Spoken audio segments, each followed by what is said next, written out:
Oi, divas! Vamos falar sobre um tópico muito interessante, que é sobre aprender a sonhar?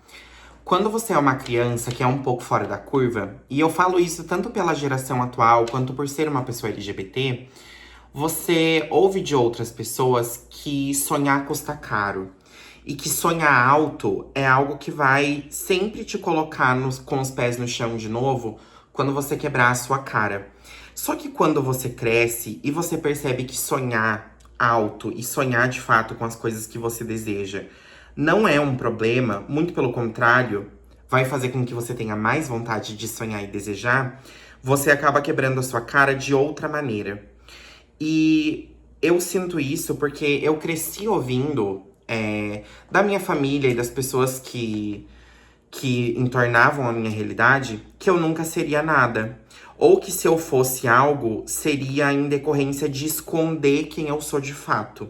Então, que pra mim ter uma vida minimamente digna, eu teria que fingir ser outra pessoa. Eu teria que fingir ser um menino, eu teria que não transicionar, ou simplesmente escolher quando utilizar a persona Ofélia, que é quem de fato eu sou.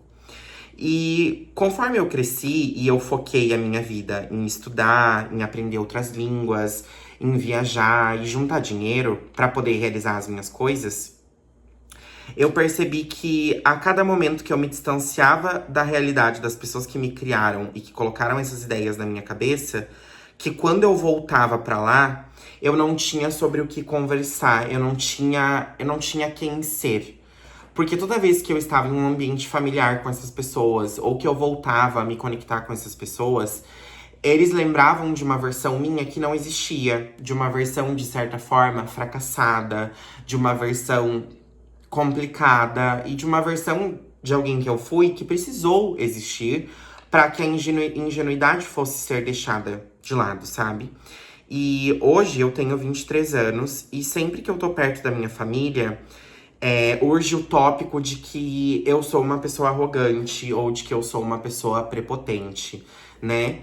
E isso tudo se dá pelo fato de que eu não tenho problema em contar para os outros quais são os meus sonhos, os meus desejos, o que eu pretendo ou não pretendo fazer, o que eu gostaria ou o que eu não gostaria de fazer, enquanto a realidade deles acaba sendo a mesma realidade na qual eu fui inserida quando eu nasci, que é de se preocupar com casar, em achar um parceiro, em trabalhar uma vida inteira para quem sabe comprar um carro, em trabalhar uma vida inteira para quem sabe conseguir alguma coisa.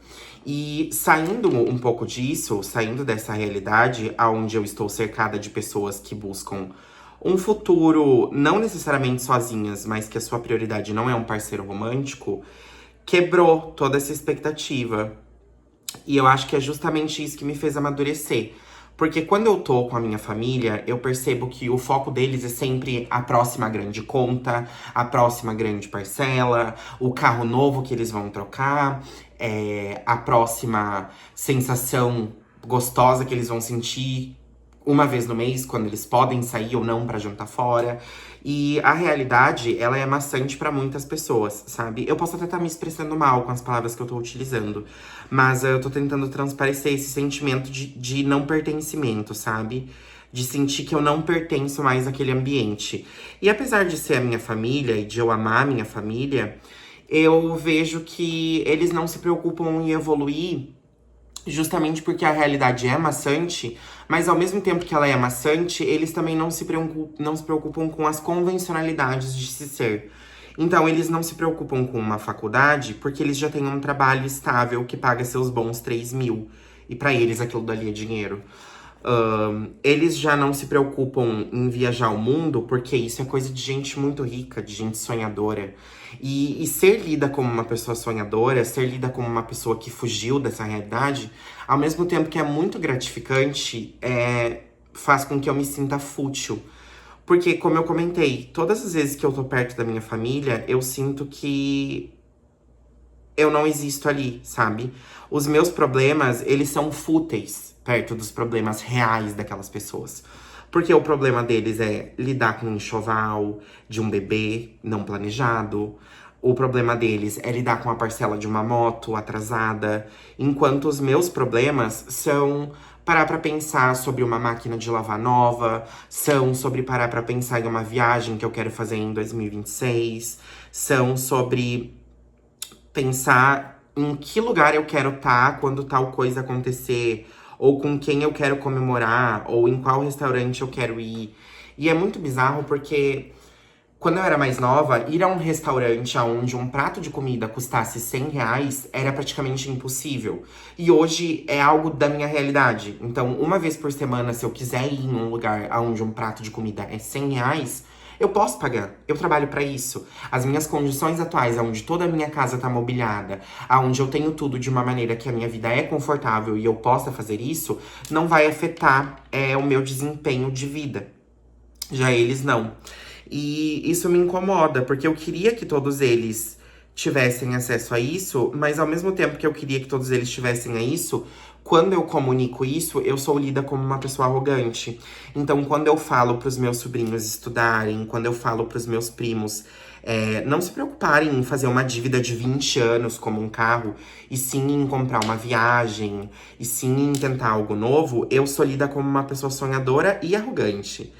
Mas se eu tomasse as rédeas desses momentos e fizesse o que eles fazem, como por exemplo comprar um carro e fazer uma dívida de 20 anos apenas para poder dizer que tem, eu seria mais bem aceita dentro desse ciclo.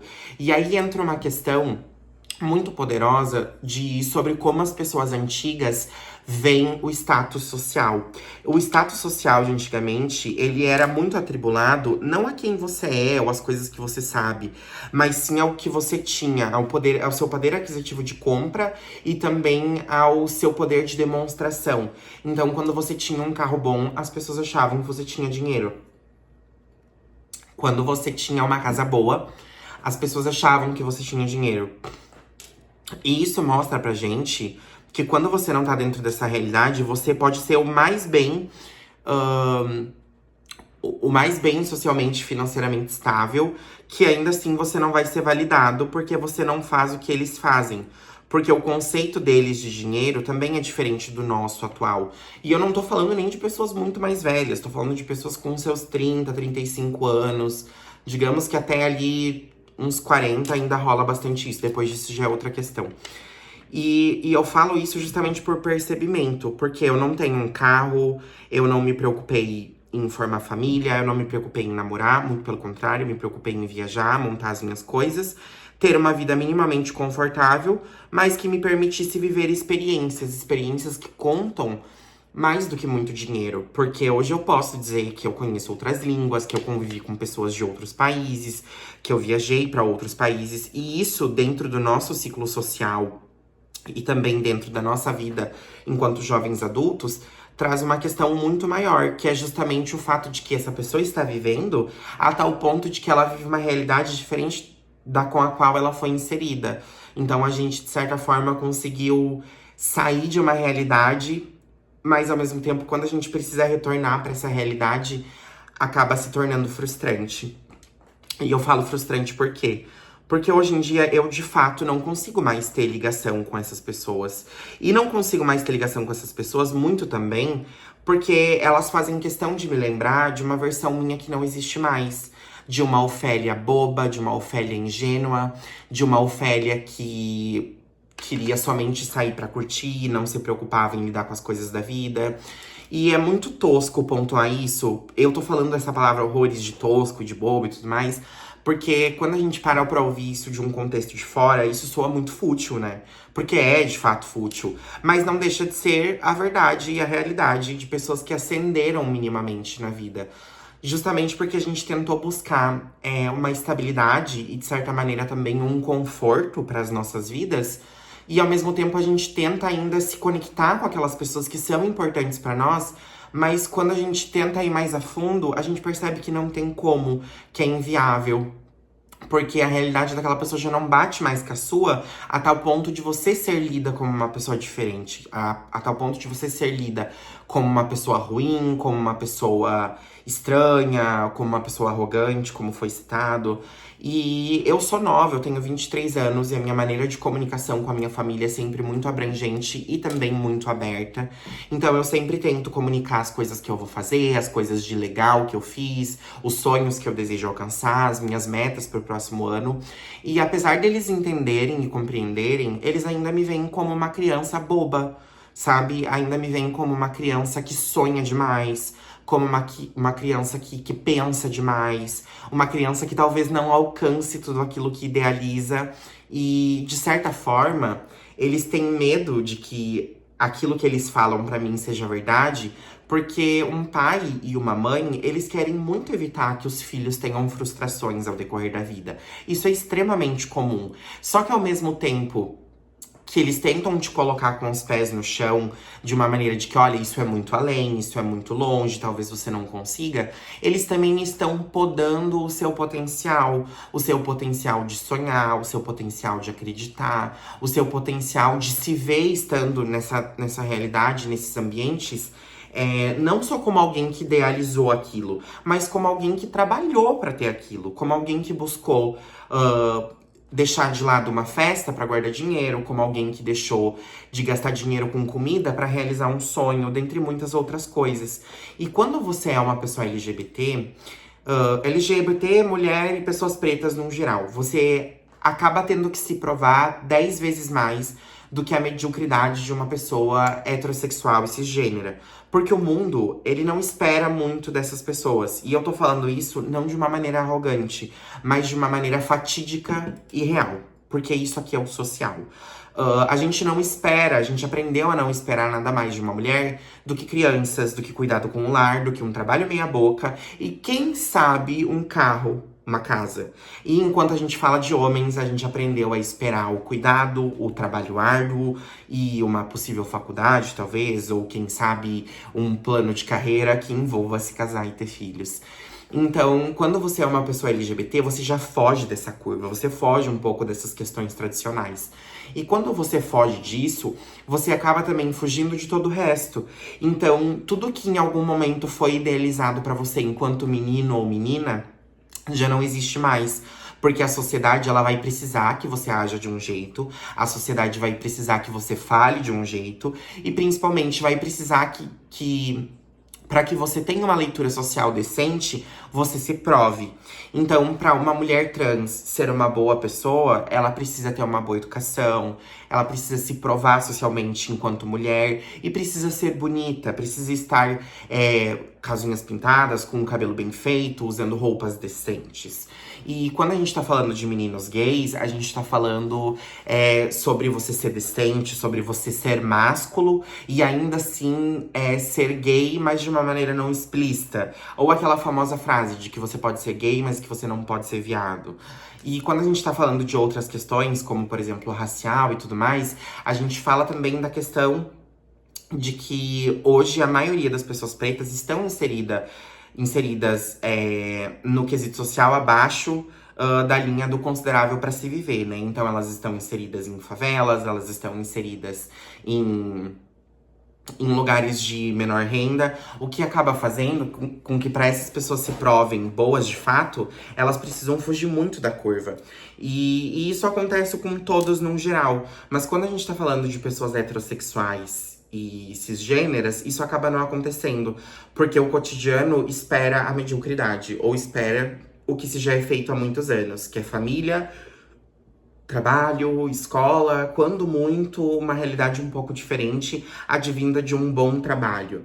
E é bizarro, porque o fim de ano, ele sempre traz isso de uma maneira muito forte pra mim, porque quando eu tô com a minha família, eu vejo, por exemplo, os meus primos, eu vejo os meus sobrinhos, eu vejo minhas sobrinhas, que não fizeram nada, que a mediocridade está em volta da vida, aonde a única grande situação da vida dessas pessoas foi ter se formado no ensino médio e agora ter uma moto, que é uma parcela que vai durar até os 35 anos, agora ter um carro, que é uma dívida que vai durar durante 40 anos, e se preocupar em ter filho, em casar, em trabalhar, saindo de casa às 5 da manhã e voltando para casa às 7 da noite, com todas aquelas típicas brigas e discussões de um casal heterossexual. E, de certa forma, isso é ok, se você gosta de fato disso, viva isso. Mas quando você, volto a dizer, quando você é uma pessoa LGBT e você tá dentro dessa realidade, aquilo não vai te caber, aquilo não vai funcionar pra você. E cabe a você fugir um pouco disso. Só que aí entram todas as questões que eu falei. Quando você foge do que te é esperado, as pessoas te leem de uma maneira diferente e começam a te ler de uma maneira arrogante. E apesar de muito cruel, essa é a realidade.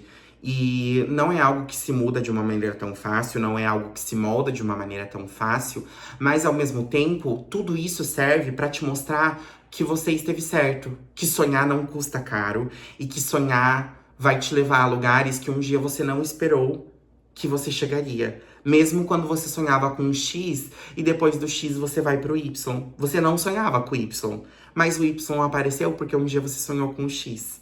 Então, o que eu tenho pra dizer em cima disso é: continuem buscando seus estudos, continuem buscando suas formações, busquem os critérios de vida, não através de uma ótica familiar, mas através de uma ótica de uma vida que vai trazer a confortabilidade que vocês buscam, mas que também vai fazer com que vocês consigam ter esses espaços perto das pessoas que vocês amam, a tal ponto de que vocês não precisem negligenciar um passado e uma família só pra mostrar pros outros que você tem. Porque a arrogância, no mesmo minuto que te leva lá em cima, em outros 5 minutos depois te coloca lá embaixo. Porque a arrogância é um dos poucos sentimentos humanos que é capaz de elevar e diminuir a pessoa na mesma medida. De colocar ela em cima, no topo, e de derrubar ela pra baixo. Justamente porque ela te leva lá em cima por você se sentir bem, superior e acomodado, e de repente, por algum pequeno problema, essa acomodação já não existe. Enfim, é isso. Isso era meio que um desabafo. Eu queria pintar as minhas unhas e queria falar sobre isso, porque em época de fim de ano eu sempre me sinto assim, um pouco deslocada da minha família, justamente porque eu busquei uma outra realidade que não é a deles. E ao mesmo tempo, eu amo eles e só queria conversar com vocês sobre isso. Beijo.